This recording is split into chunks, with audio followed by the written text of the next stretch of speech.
Howdy friends, my name is James Willows and I made this video to explore if Bigfoot is really real. I grew up hiking and hunting and trapping and cross-country skiing the wilderness which surrounds Hungry Horse, Montana. Back in the backcountry, just hunting, fishing, having fun, enjoying life, and this is partly why I wasn't ever much a believer in Bigfoot, just because I figured, man, if anybody... Whoa, look at that, this road is closed. Think we'll slip down into there, hon?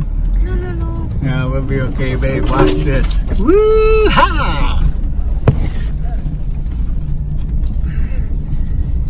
If anybody would have seen him, I figured I would have. But I've just come upon too many eyewitness testimonies, even though I haven't. This here is God's country. I'm going to one of my favorite fishing holes, and I got two of my favorite people with me, Les and Mary Jane. Les is starting to look a little like a Sasquatch. Howdy folks, beautiful outdoors here. Whoa, I got a good one. Got a good one. Uh-oh.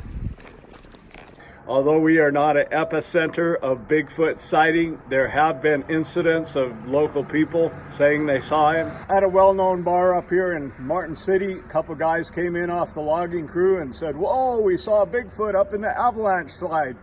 But I had heard enough tall tales in those establishments that I didn't give that much credibility. I've hiked into the deepest regions of Glacier National Park, places where I had to hike for 6 miles and then blow up a raft and paddle for another 4 miles. I've hiked from Montana clear to Canada.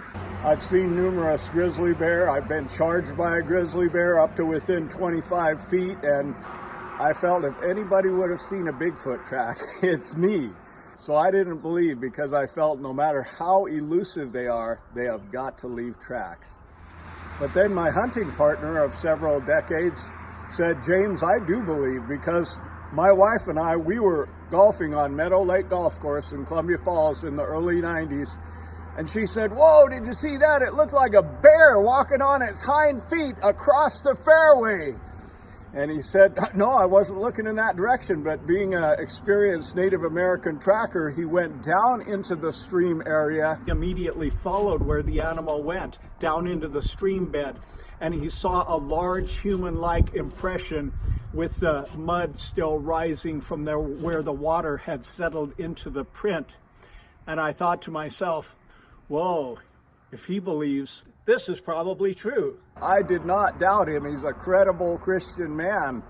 But on the other hand, I've heard reports in the national tabloid that Bigfoot was injured and he's at the hospital in Whitefish, Montana, which is 17 miles away.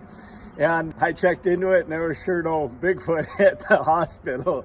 So I really wanted to separate fact from fiction and find out for myself, from my frame of reference, if Bigfoot, Sasquatch, Yeti is actually a true existing creature or not. I felt I had a great platform for this investigation because I run a business called Willows Huckleberry Land, which is a huckleberry jam and pie factory.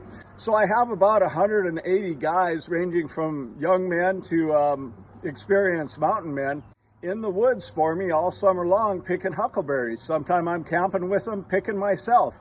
I've seen bears as big as Volkswagen bugs, without exaggeration. So I began talking to my huckleberry pickers who are in the mountains as a vocation, 9 to 5. And I began talking with my many customers. And several of them had experiences with Bigfoot. So what I've compiled for you in this video is first my own trek to the epicenter of Bigfoot sightings, Klamath, California, where I went on an extended hike into the actual nucleus of where they have been sighted and found what I felt was a really interesting construction of some kind that could be an ideal place for Bigfoot to hide, and looked like one may have even made it. And then I get into the eyewitness testimonies, which I have compiled for you, which range from entertaining to credible to bone-chilling, goosebump-getting believable. In my search for Bigfoot, I've come here to the California coast. just south of Klamath. So here is a map of the California coast that is most known for Bigfoot sightings, and the concentration is right here south of Klamath. Over 60 people make 8 Bigfoot sightings and find 70 sets of tracks. So I'm thinking this might be an area that would be promising to find some tracks. It's a closed road with a log, so people probably haven't been in there. Here's one of the slugs that this area is rather famous for. This here is called a banana slug.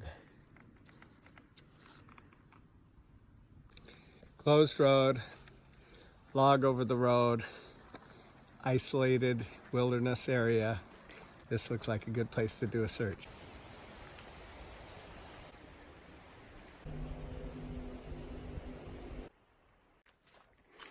Right now I'm walking a closed logging road in the heart of Bigfoot country, really looking for tracks at this time.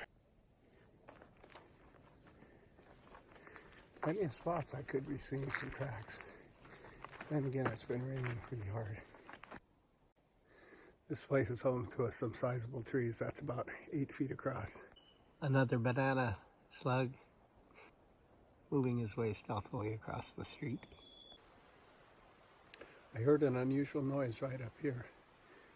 It sounded like it might have been a fawn deer, kind of calling out for mom.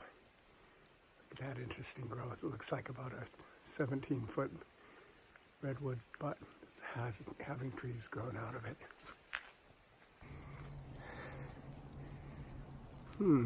This looks almost like some kind of structure one may have made to stay dry. Let's see. Wow, what if one popped out right there? Oh, it definitely looks like it's had some purposeful construction, but it really is just a giant tree that underneath looked like somebody put some random. Oh wow, look at this. Look at this. It may have not been a Bigfoot, but it definitely looked like some kind of intelligent life put this together. It's quite a nice little dwelling inside here. It's a hollowed out trunk with a lid on it that somebody or something constructed. Do we see any tracks?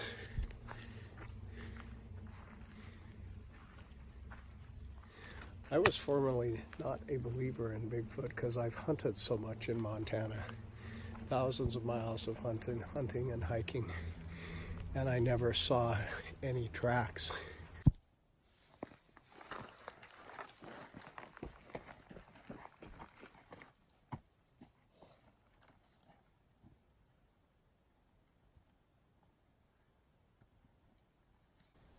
Well, I've enjoyed my Klamath, California Bigfoot hunt. It was after a significant rain, so the earth was fresh and the old tracks had been washed off, but I didn't see any. You know, a lot of times with hunting, you get started, you explore areas, you get a sense when you get into a population of any animal, talking to other hunters, doing forays into various areas. It takes a while to locate. And this has not been a successful locate, but it has been an interesting and enjoyable trip in one of the areas near Klamath, California that's most famous for the sightings of the Bigfoot. Woo!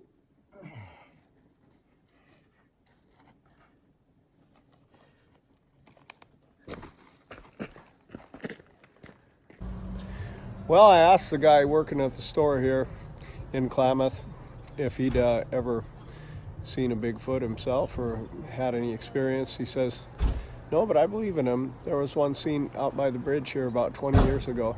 Well, I'm here near the Klamath Bridge where there was a Bigfoot sighting about 20 years ago. This is the home of the Yurok people, or they're also called the Klamath tribe. As I left the convenience store, I thought to myself, if I'm in a town where most everybody believes, perhaps somebody has seen him. So being a personable guy, I just began to go and ask people if they'd had any experience or seen him. After a number of people, I ran into this Native American fellow who had just got off work as one of the flaggers on construction sites, and he said that he had an experience where he saw him while out fishing. Some people I've showed this to said, man, I can tell he's had a few brews. Well, I could tell too, but I don't necessarily discount the story because of that. Because some of the guys that enjoy the great outdoors, they do enjoy a few brews. So though it's not one of the stories that convinced me the most, I found it interesting, and it did correlate with other stories I've heard in terms of the smell of the animal. Right, here's Mitch Goldfield, and he's Colgrove. Go ahead and give us your name, sir, and then tell us your story. Mitch Colgrove. Nice. I've seen him in Tishtang, in Hoopa, where I live. Can you tell us how it happened? Yeah, we was just up there fishing, and he kept running through. We smelled the stink smell. Thought it was a wild bear or a hog with Bigfoot. Wow, he came running through. Isn't that something? We were fishing on a creek. And what creek was it? Do you happen to remember? Yeah, it's up there in Tishtang. Tishtang? Yeah. Wow. And how tall was he? Oh man, he was good size. CF12. Yep. Like 7 feet or something? Don't forget now, you're my wife. Yeah, I gotta keep these wives under wraps sometimes. Yeah, all right. Wow, I appreciate you telling me your story. Yeah, man, that was good because it was a long time ago. But we had a lot of sightings. Yeah, a lot of sightings. Yeah. How far away is that from Willow Creek, where you got your the where the plaster cast of the feet are? Oh, they're right there at the museum, I believe.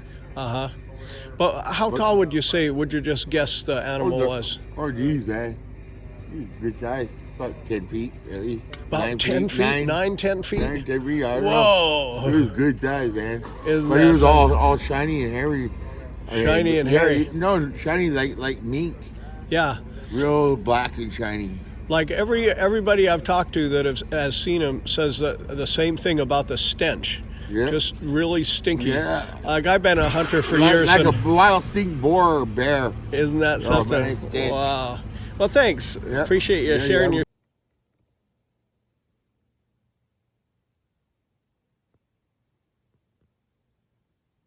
I found Ridge Cogrove's testimony very interesting because he had no incentive to make up a story to impress me.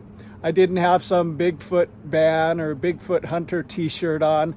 I just looked like a dude on vacation, filming him with my cell phone, shooting the breeze like a couple of guys would. I showed the entire interview from start to finish without cutting it because I thought it might lend to the authenticity of the moment. Now, whether you believe this eyewitness account or you don't, it's historically very interesting because in 1860, in February, a group of guys came after the Wyout Indians with nothing but hatchets, knives, and clubs while they were in festival and mercilessly killed man, woman, child, old person. And the government stepped in after that and took the few that were left and relocated them to the Hoopa Indian Reservation. And there really aren't many of them left. And this individual is one of the few of that tribe that has remained. I did some research about the creek that he referred to and thought, man, where is Kishtang Creek? But actually it's Tishatang Creek that he referred to seeing the Bigfoot at. And there's a lot of interesting history as it pertains to the whole origin of the Bigfoot story regarding this area, because Monday, August 7th, 1958, a gentleman named Jerry Crew left his home, which was in a little hamlet of Sawyer. He was a broad-chested, short-haired, earnest, sober individual, and he drove out past Willow Creek, which was a regional hub for the loggers and lumberjacks. Crew drove through the Hoopa Indian Reservation and turned up on Bluff Creek Road. And that trek you saw, that was in the Bluff Creek wilderness. Drew saw his friend William Shorty Wallace and gave a light tap on the horn, and Wallace waved him on through. He went up to where his dozer was parked and there took off his moccasins and traded them for his logging boots. As he got out of his truck and began to mount his dozer, he looked and saw large footprints all around his dozer. He thought, somebody's playing a trick on me. Then he got up on the dozer and looked down and was even more impressed because they had a beginning, an end, and a destination. Then he and William Shorty Wallace and some of the other guys converged and thought, what in the heck is this? Is this some kind of practical joke or what? And they began talking, and they dubbed whatever made those tracks Bigfoot, because obviously he had a big foot. And as the men gathered and looked at the prints and began talking and just exchanging stories, they exchanged stories of a similar sighting up around Wallace, and then they began talking about on a nearby logging trail sub-road, there was some vandalism of logging equipment that occurred with these giant footprints all around it. One of the incidents was that a 500-pound barrel of diesel was picked up and thrown down into this vegetated gully. There was no disturbance of anything walking down there, but the diesel barrel appeared to have been thrown by the large creature, which made the 19-inch tracks all around there.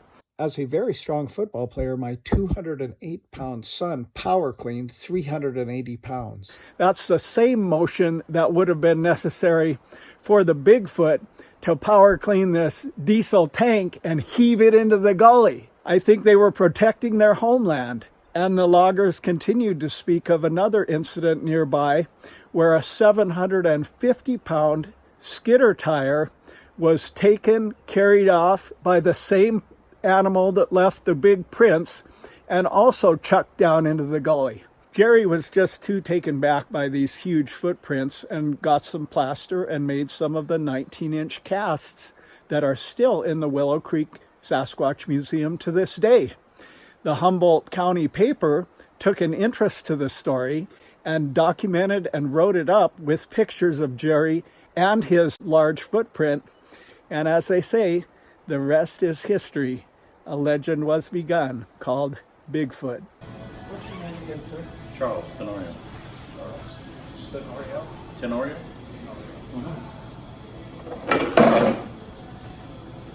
Hi, Mom. Hey, this is James Willows here with Charles Tenorio. In my business here, I'm always talking to lots of customers, and one of my little curiosities has been lately if Bigfoot exists. And I've had some amazing stories from some of my customers. And Charles here had an incident where an animal that was vertical in nature crossed ahead of his truck. He looks like a trucker. Are you a trucker, Charles? Yeah, Charles is a trucker, and they go thousands of miles a year, so they could very well see something. So tell us what took place there, Charles. About 2012, probably early part, passing by the Little Bighorn in Montana. And as I explained earlier, I've seen just about every type of animal out there, and aside from a wolf, of course, but this was no wolf. And it passed in front of my truck, but right outside of my headlights to illuminate it. But you could still see the silhouette of it because the sun was going down. And during that time, the light plays tricks on you. So I thought maybe it was a trick.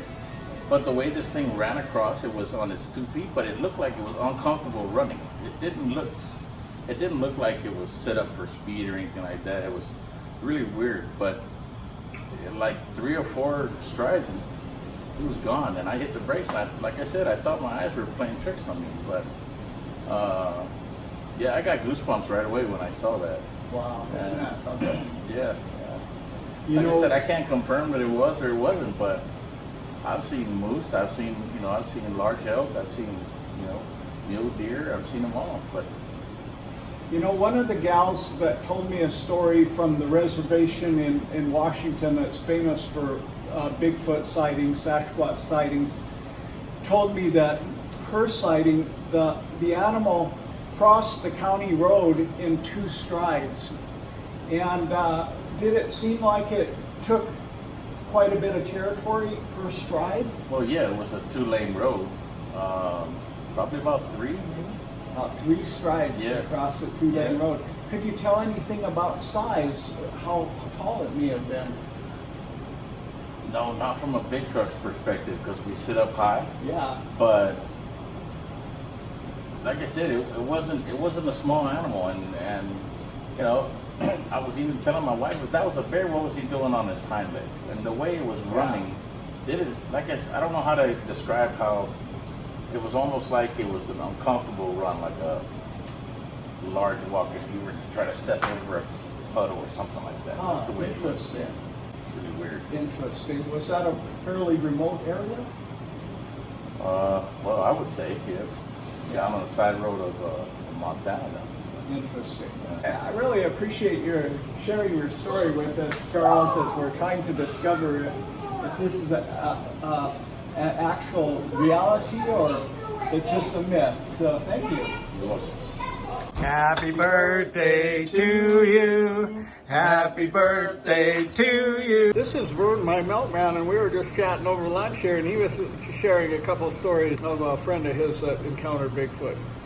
Years ago, there was a kid that lived across the field from me. His name was Jerry, and into trapping, all the fishing outdoor stuff. And when he got older, he would take day hikes up to Mount Rainier in Washington State. Well, one day he decided he was going in for a few days to go fishing and do his stuff. And the story was told to me that Bigfoot had walked off the side of the hill and right onto the game trail that he was walking up, within 20 feet of him. Oh. It didn't do anything, didn't make a sound. It turned and just went up the trail ahead of him, and within just seconds it was past the ridge and over and gone. So the strides must have been really spaced out. Yeah. Jerry said when I got told the story, I had to ask Jerry. And all he could tell me is he'd never seen this animal before in his life in all the years that he hunted out there.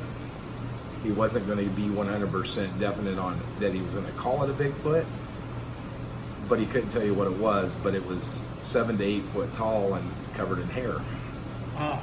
And when he seen it, it looked at him, it went up the hill on the trail, and he turned around and left. And so that was his story. Did he say anything about the big strides?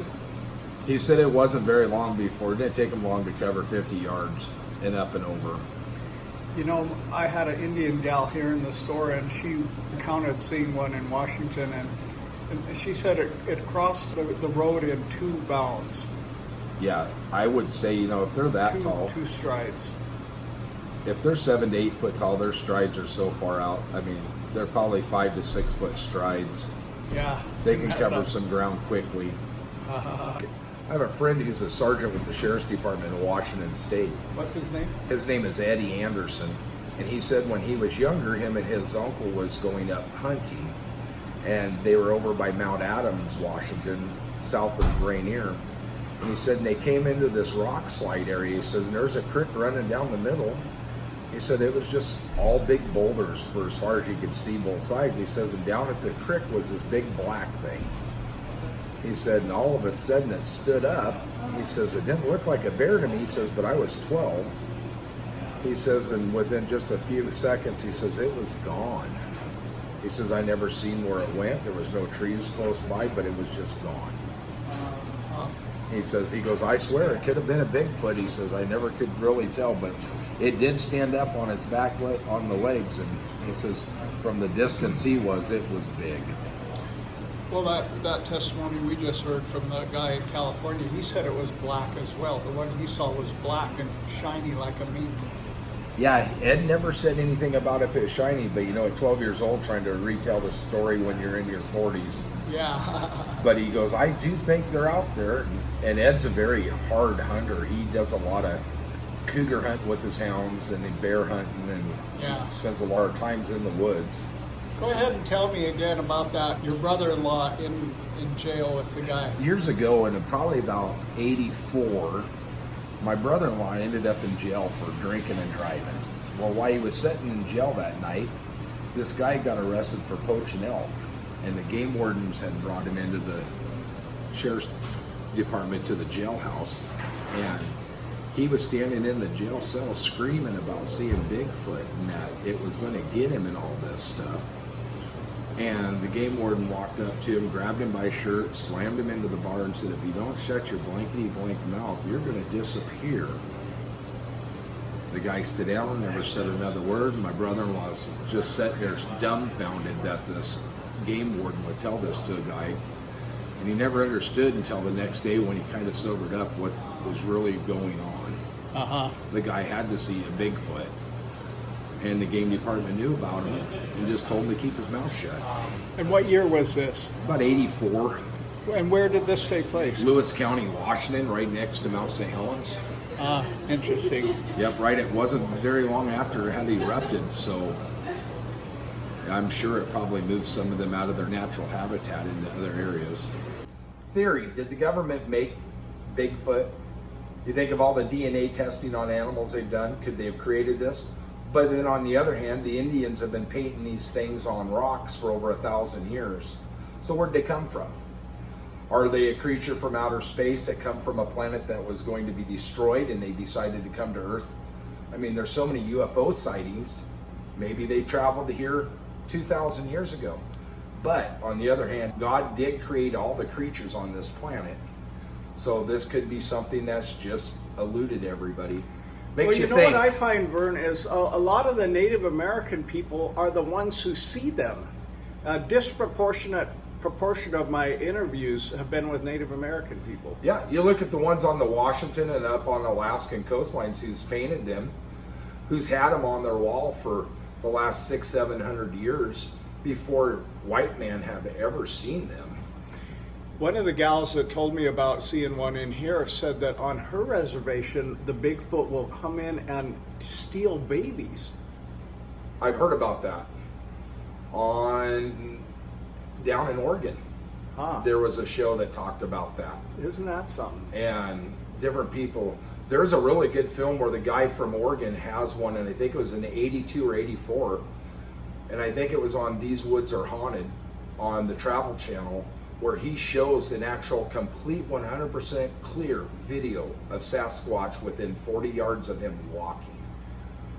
So that in the 70s, early and mid 70s, where I grew up in the Pacific Northwest, did a lot of hiking up in the woods of the Cascade Mountain ranges, and a couple friends of mine that were a little older, the guys that I grew up with, were brothers. They spent a week in the woods in the Cascades, and they said they were stopping. It was dusk. They were leaning on either side of the trail, and they heard something in the woods, and this big something or other walked across the trail, looked at them, and kept going. And it was on its hind legs, whatever it was.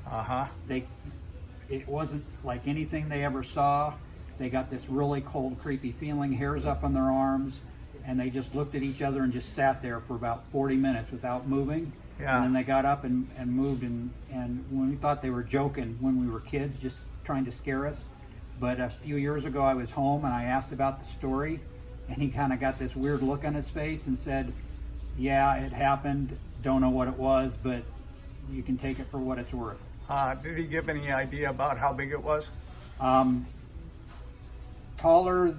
Mark was 6'2", and he said it was at least a foot taller than he was. Wow, and where was that at exactly? It was in the Cascade Range, probably on the Pacific Crest Trail. Nice.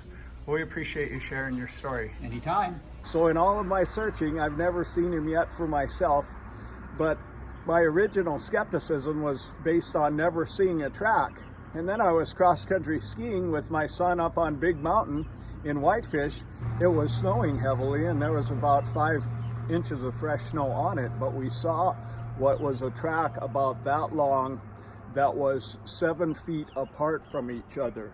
And it was rather interesting, and when I told people, they said, oh, that's probably them people that snowshoe up there. There's a lot of people that use those little snowshoes and snowshoe up around Big Mountain, but I thought, how are they stretching their stride out 7 feet? So that was kind of an interesting thing for me to see.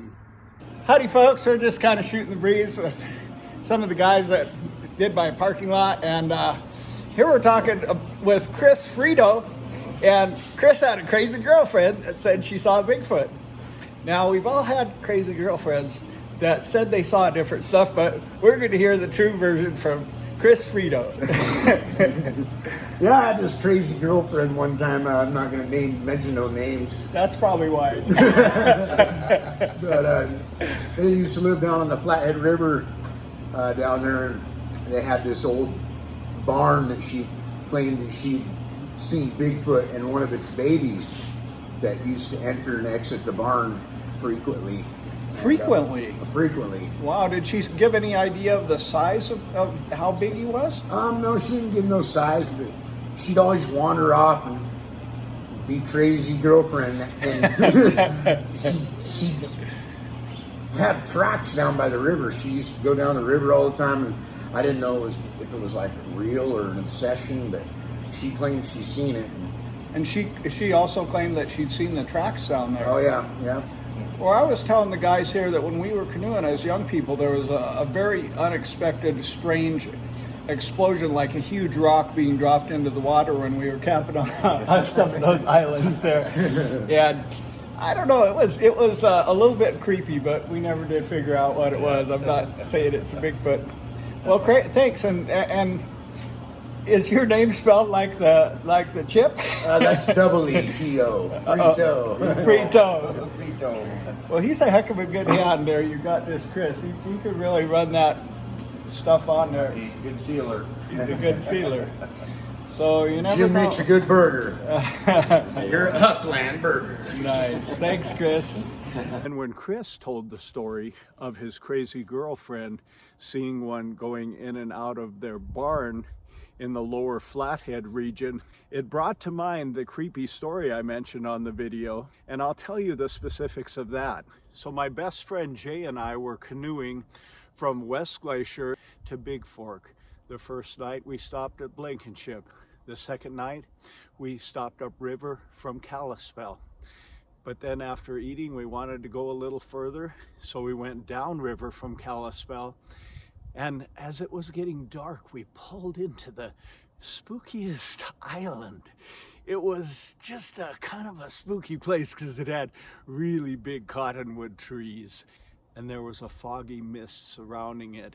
And we pulled up into a little finger inlet that went toward the island with our canoe. Now those islands are remote. Not too many people even go to them.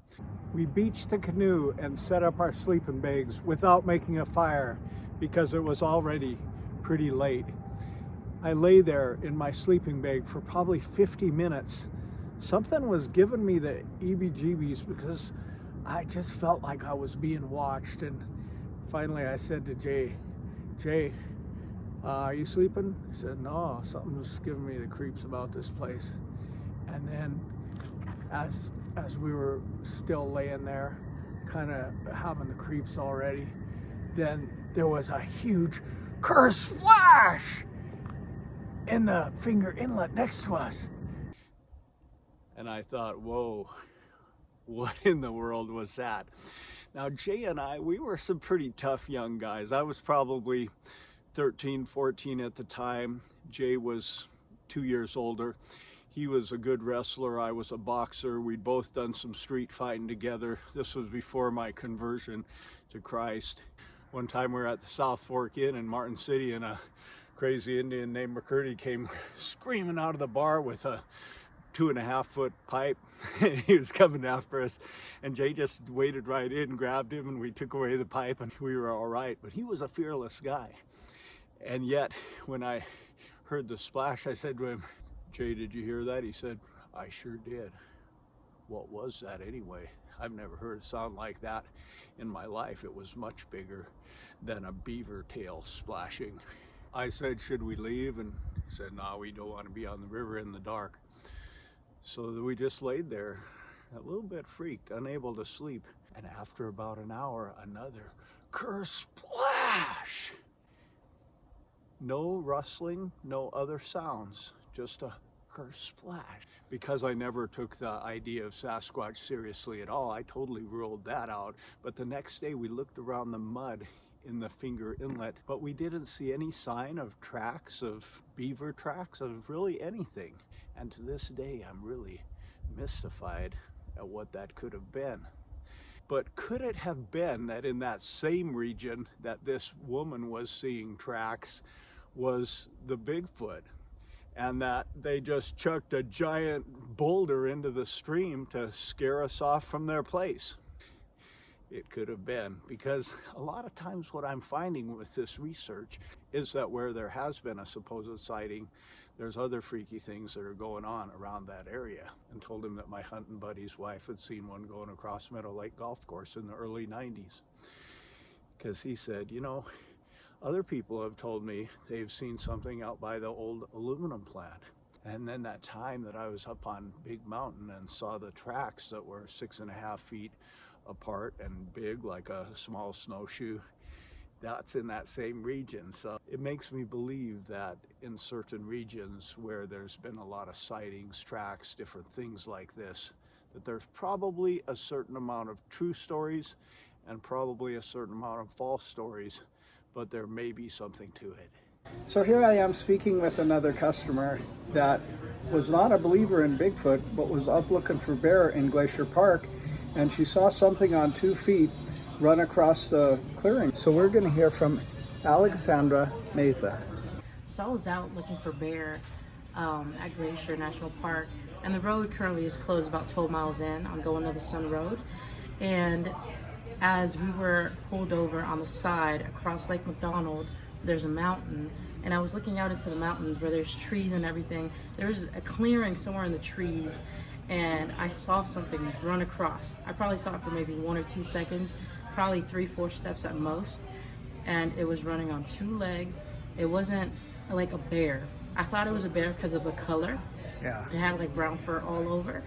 And then I turned over to my sister who's in the passenger side, and I said, I think I just saw a bear. And I started thinking about it, and I ended up Googling, do bears run on 2 feet? And they don't. They can stand on 2 feet, but they don't. So then I started thinking, did I just see Bigfoot? But I don't believe in Bigfoot, so I wondered if there was a trail up there or something that people run on, because there's trails all over the park. Yeah. But the odd thing would be, are they running like a full suit? Like it's all fuzzy and brown, and it's just crazy because I'm pretty sure I saw it. My binoculars, they have 20 times zoom, so I saw it really clear. It was a creature. Wow. It was tall, probably about 6 to 7 feet tall, which made me think it was a human at first. Yeah. But the Because color it didn't give the appearance of being ginormous, like bigger than a big man, or did it? Yeah, like a very, probably like tall as a basketball player. I'd say like, you know, Shaq size. Like people can be that tall, but not average. It's not like average height. Isn't that something? Yeah, Shaq size, that's something. And she was saying that it was about the color of this. Go ahead and point that out to us again, if you would, please. Yeah, it was like it had a slight orange hue, just like this, like dark brown. Dark brown, but a little bit orangish. Just like this. Yeah. And did you get a look at all at the face? No, it was running sideways. And you actually have a shirt out here that looks like a man running, like barefoot. Like Bigfoot, barefoot man. And that's kind of what it looked like. Just long arms and everything.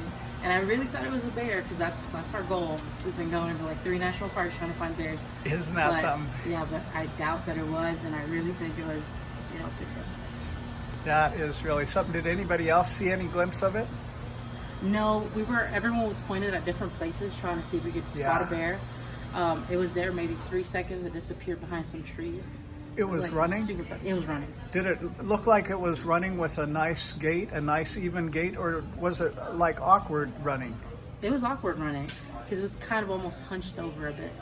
You know, the people I've interviewed that said they've seen what they thought could have been Bigfoot said that he ran kind of with an awkwardness, not like he was really set up for running that well. And also my hunting buddy's wife, who said she saw it, she thought it was a bear walking on 2 feet, because, you know, your mind's not programmed for seeing a Bigfoot. So what are you thinking now? How long ago was this? This was maybe an hour ago. Oh, just an hour ago. So what's going through your mind? You know, you said you didn't believe in I didn't Bigfoot. believe in it, and now I'm swearing up and down that I saw Bigfoot. Isn't that something? That's crazy. Wow. Well, that's awesome. Anything else you'd like to add about the creature? I guess it's time to start believing because it's crazy. This is the pose that I was talking about, hunched over, except it was running and it was facing forward, so I didn't see his face. It was just all hair. Wow. Did it look like he had a good physique, like he was a buff dude, or kind of like a really big creature? Wow. Could you see a big chest on him, or did he have a belly? Or Big chest, no belly. It was slim. wow. Yeah. You know, it was probably slim because of the winter that it's just been through. Probably extra slim. Isn't that something? Right in Glacier Park toward the end, huh? Up there in a clearing. Toward the end, right when we're about to turn around. Yeah. Isn't that something? So right now, if you had money to bet, would you bet that it was a Bigfoot that you probably saw? Yes.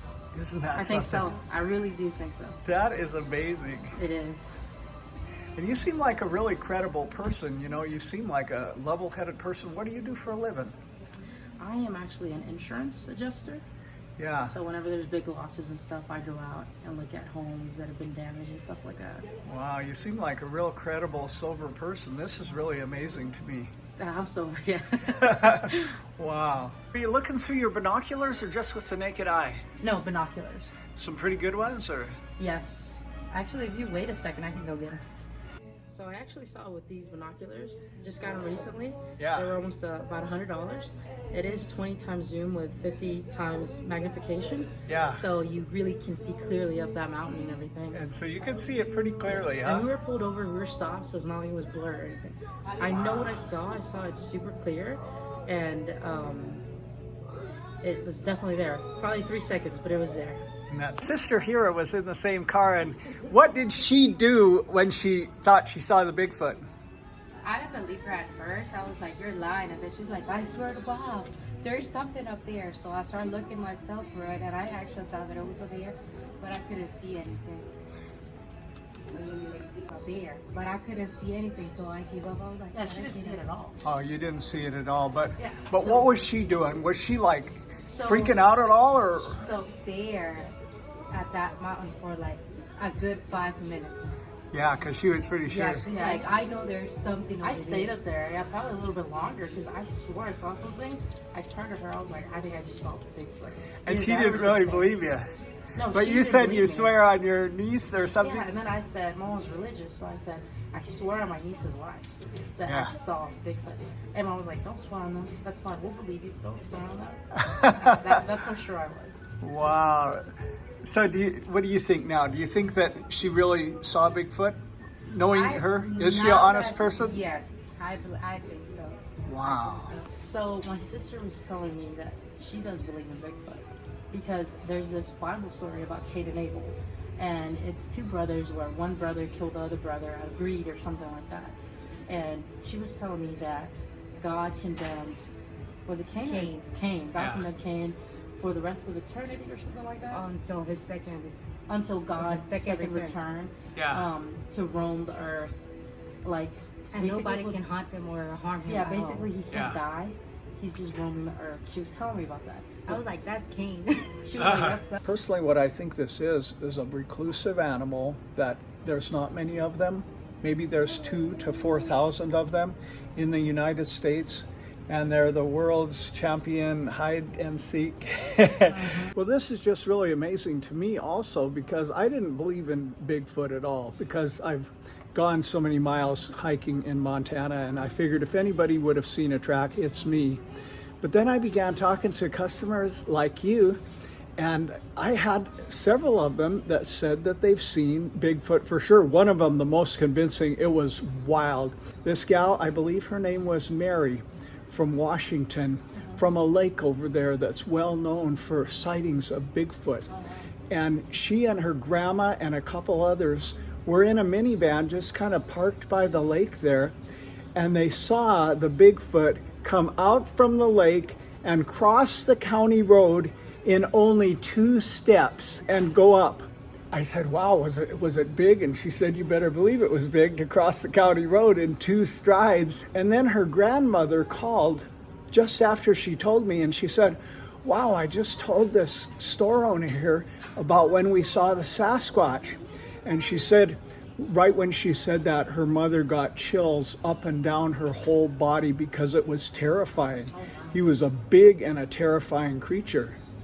Because I was zoomed in all the way on the mountain. Yeah. And right when I saw it, it like left my vision. And you know, you're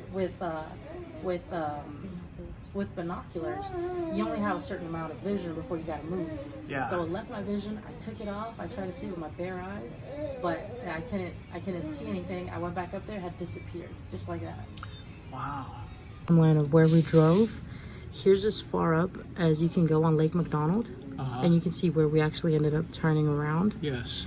And it was right around here where you're looking out onto these mountains where I saw something almost up along the ridge, about 3/4 of the way up. Oh, okay, so you were looking across the lake. Across the lake. Yes, and there's kind of been a burn back in there, right?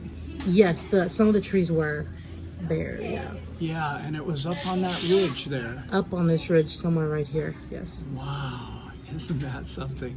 It makes it a lot more believable when you showed me where you thought you saw it, because at first I know that country and I thought, whoa, that area around Lake McDonald on that side, it's super thick. I don't see how she saw anything going through a clearing. But when you say that you were looking onto the other side, it's really believable, because there was a fire a couple of years ago in that district, and it's open and you can kind of see what's happening, and it's a prime habitat for bear, or really just about anything. There's great berries, there's mushrooms, there's animals, good squatching.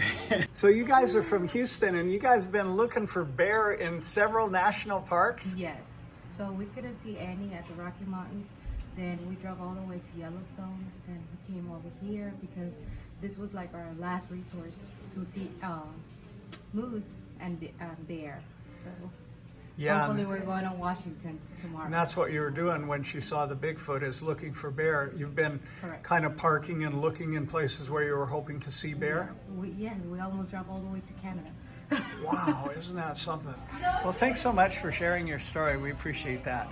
Well, this is the next morning after Alexandra's sighting of the Bigfoot. And after sleeping on it, my friends, I am sure that she saw the Bigfoot. As you can tell, I'm probably a little skeptical in nature, and even during that amazing interview, I was asking her sister, what do you think? Do you think she was truthful? But after I slept on it, I thought, are you kidding? This lady is somebody who did not believe in Bigfoot, who is an insurance adjuster, whose job is to go out and assess and sort out fact from fiction. And she says, I saw Bigfoot. I believe her. So tomorrow, I am going out with my canoe, with my gear, to search the area. She showed me on Google Maps the exact area where she saw the Bigfoot. I would love to do it today, but I can't.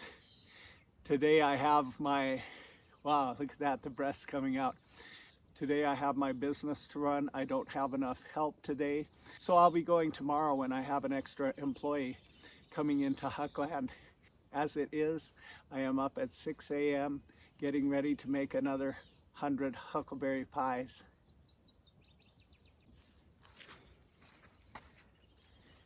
Well, friends, history has just been made. On June 8 at 5 p.m., Alexandra Meza saw Bigfoot in the western region of Glacier National Park and reported it to me at my business Willows Huckland in Hungry Horse, Montana. This will go down as a historic sighting in Montana. Won't it, Lester? That's right. So Alexandra's sighting yesterday was really an answer to prayer for me, because the most convincing key piece that I had for this documentary was about 2 or 3 years ago when I was just beginning to believe, and I met a Native American gal in my store and asked her, you know, have you ever had any experience of Bigfoot or anything? I know you come from that area. She said, boy, did I. My grandmother and I were picking up some kids near the lake that's well known for the Bigfoot sightings on our reservation. And the Sasquatch itself came out of the lake area, crossed the county road that was right in front of our minivan in 2 strides, went up on the hill, looked at us for a moment, and then disappeared. And I thought, wow, that's a pretty amazing story. And I could see the truthfulness in her face, just as I did in Alexandra's face yesterday. And so I asked her some more about the tribal lore involving the Sasquatch in her Native American reservation. She said, well, in the old days, the people would protect their teepees because there had been incidents of the Sasquatch coming into camp and stealing babies. And I thought, whoa, that's pretty amazing. And right then her phone rang. Her phone rang, and it was the exact grandmother she had been with. And so she told her, Grandma, I just told this store owner about the time that we saw the Sasquatch near such and such lake. And she said that when she told her grandmother that, her grandmother said she got chills, goosebump chills around her whole body, because for her grandmother, it was a terrifying event. It was not a nice little fuzzy friendly event. It was terrifying because the creature was very, very large and crossed the county road in just 2 strides. And so I wrote all of her information down in one of my sales books that any of you who have come to my place see that we write the sales in. And yet I scoured those 3 or 4 notebooks and I could not find it. So I was praying, Lord, please help me find this. I'd like to finish this documentary. But in his typical do more than you ask or think way, instead of that, God sent Alexandra into my place yesterday, 1 hour after she saw the Bigfoot in Glacier National Park. And for me, that was a real answer to prayer. And for them, they felt it was a real divine appointment because her mother had just an uncanny draw to go to our gift shop. She knew that she saw something running with that unusual gait. And she Googled, do bears run on 2 feet? And she really needed to talk to me to kind of settle some things in her own mind. Well, you seeing anything up on that hillside, Jawell? Yeah, I'm seeing some like regular wildlife like deer, eagles. Nice. A few critters. Well, we didn't see the Bigfoot yet, but we saw this customer.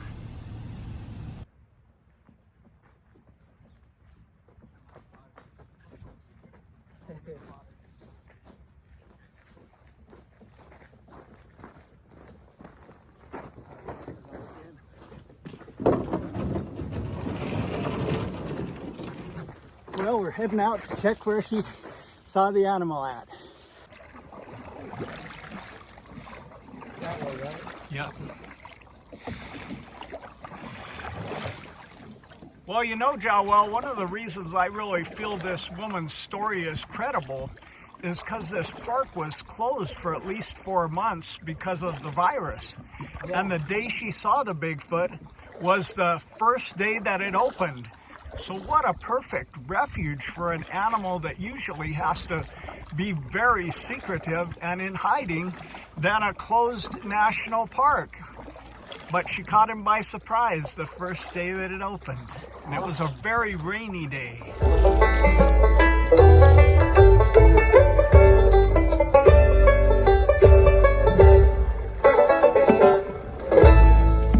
By what she described to me, I believe where we are looking at, where she was looking at, is right up in either right there or right there.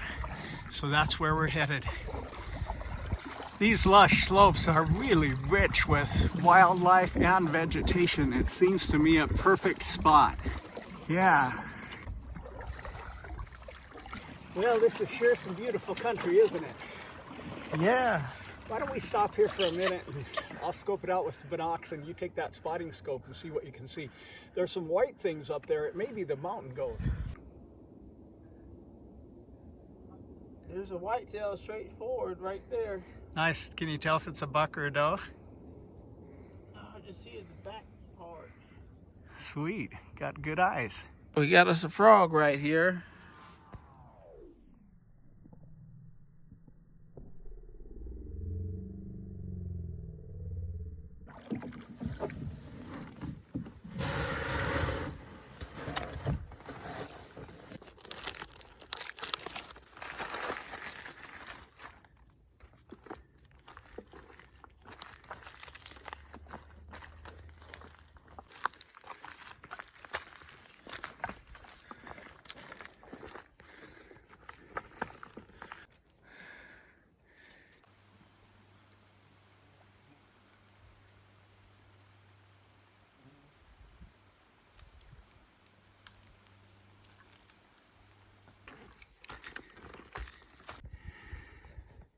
Jawell and I are about 80 feet apart here, just looking for tracks as we go.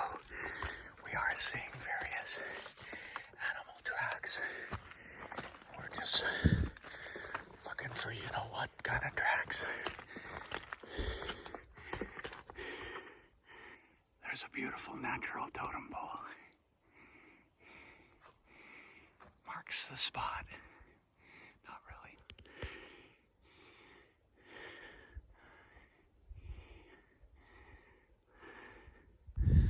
Look at the size of that track. My guess is a moose. You can see the water in this log from the recent deluge. It was really raining the day it opened. This branch got dislodged from its spot.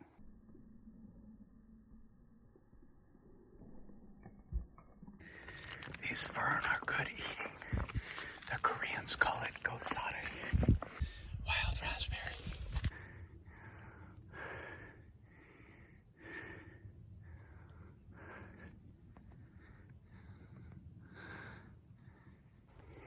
One can hear a nice brisk stream down there.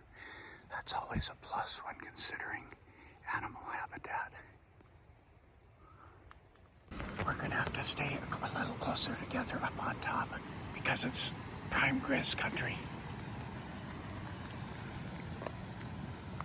Yeah. I think the clearing she referred to is either there or right up here.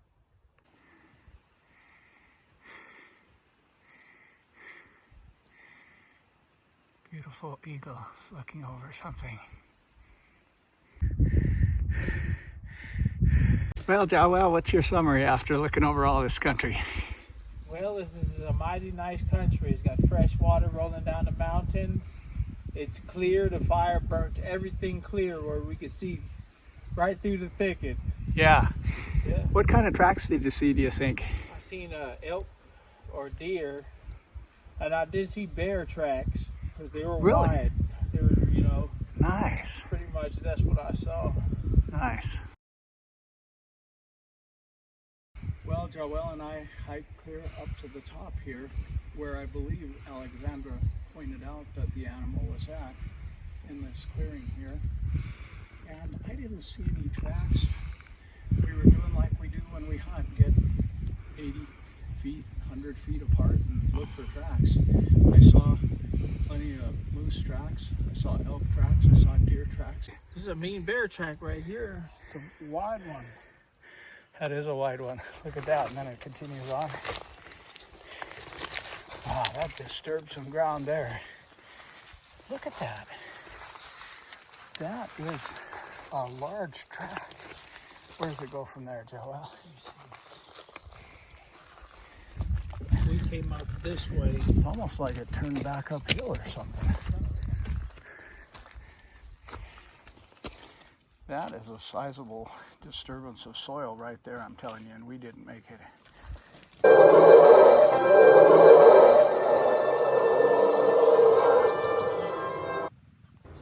Okay, friends, let me tell you immediately what just happened. First of all, Jawell really did see some big bear tracks? Or could it be the bear that walks uprightly tracks? We did see some big old tracks, but in my business, God has blessed me with a few good men. We don't need an army to guarantee a win. We just need a few good men. And so my wife and Tiara graciously gave us the morning off, but we had a little slow start, and we ended up on the mountain, up on the ridge at about 12:30. And so we knew it would be getting busy. So we were really hoofing it coming out of there. And Jawell was filming me as I was boogieing on down the mountain. And when I saw the clip, I just couldn't resist making it look like I was running from a bear. The bear tracks were real. I was not running from a bear. We were just trying to get back to Huckleberry Land. This is where I live right here. Isn't it awesome? There is an eagle's nest, a bald eagle's nest right there. The Park Service does a good job managing everything here. When this fire started, a lot of people wanted them to put it out, but look what a beautiful place it's created for wildlife and vegetation. Let me tell you of this feeling, words just can't explain. She's a sterling silver lady with gold dust in her veins. She's gentle like a baby, she's wild like desire. She's a lady called Montana. Lord, she's ice and then she's fire. From the plains of the Powder River to the mountains of Columbia Falls, it would take you 15 lifetimes to ever see it all. She scares me when I'm with her, but without her I would sigh. She's a lady called Montana, brings a teardrop to my eye. Here's some kind of large track. It could almost be as large as a Sasquatch. Look at this baby here. There's that one, there's this one, and then it goes on over to here. There's another one of those rather big impressions that... Now there's an unusual track, look at that. It almost looks like toes went in there. And here, that's big, that's big. Something made some big tracks. Those are considerable. Yeah.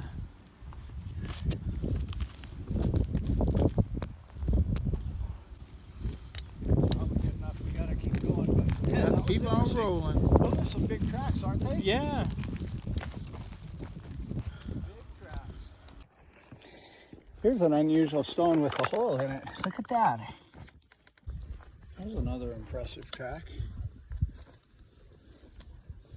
Could be the 2 feet or something together, but that would be big enough to be a Bigfoot. Let's see what else there is here. There's the next step. Probably an elk with 2 feet being together. Well, it's definitely a lush area that has a lot of wildlife. I just saw where about 3 or 4 elk went through. Wow, without using a GPS, I did pretty good. I landed myself right back at the canoe. There and back again. Well, we had us a good hike up that mountain. And up on top when we gave the report, I didn't have anything special to report in terms of tracks, but on the way down, I found that set that was actually very interesting. It was definitely a large mammal, having a big track, about yay big. Well, now a little more canoeing. I love canoeing. I've taken, when I was young, we'd take our Coleman canoe down the middle fort, class 4 rapids, and people thought we were crazy, and we were. Well, it's a good thing we're getting back when we are, Jawell. It's getting a little bit rough out here. I've been on this lake with 2-foot whitecap. Lake became a little rough on the return voyage. She's gentle like a baby. She's wild like desire. She's a lady called Montana. Lord, she's ice and man, she's fire. Well, friends, after researching the Bigfoot for 3 years, talking with my customers, my huckleberry pickers, and various other people, I have come to the conclusion that this is one of the unique mysteries of God. In the end of the book of Job, God says, can you wrestle with the saltwater crocodile? I don't think so. Do you understand where the mountain goat has his young in the middle of the Glacier Park? I don't think you know. There are certain things that are a mystery. Universities have spent millions of dollars trying to domesticate the wild Montana huckleberry, and they can't do it, and they don't exactly know why they can't do it, because God reserves certain mysteries, and I believe that the Bigfoot is one of them. After interviewing all these people, there are some consistencies in their stories. One consistency I found is that the animal cannot run in a real fluid, graceful way. They're not really set up for running. They can do it, but they look awkward and unusual in doing so. Another consistency I found is that the coastal big feet seem to be larger. I've heard testimony of 8, 9, 10, even over 10 feet in that region, and that makes sense to me because I was a commercial fisherman up in Kodiak, Alaska, and the bears that are feasting on those salmon are also bigger than the inland grizzly bears. The stories I've heard about Montana or inland Bigfoot seem to be in the 7, 8 feet range. I know there's people that say, well, with all the infrared technology we have, we would have found them if they exist. But I disagree with this. I believe there are 2,000 to 4,000 of these creatures in North America, and that they are the world champion hide and go seek artist. So I hope you've enjoyed this probe into one of God's great mysteries as much as I have. Until next time, God bless you and have a great day. So let me tell you of this feeling, words just can't explain. She's a sterling silver lady with gold dust in her veins. And don't you ever come around her if you don't plan to stay. 'Cause this lady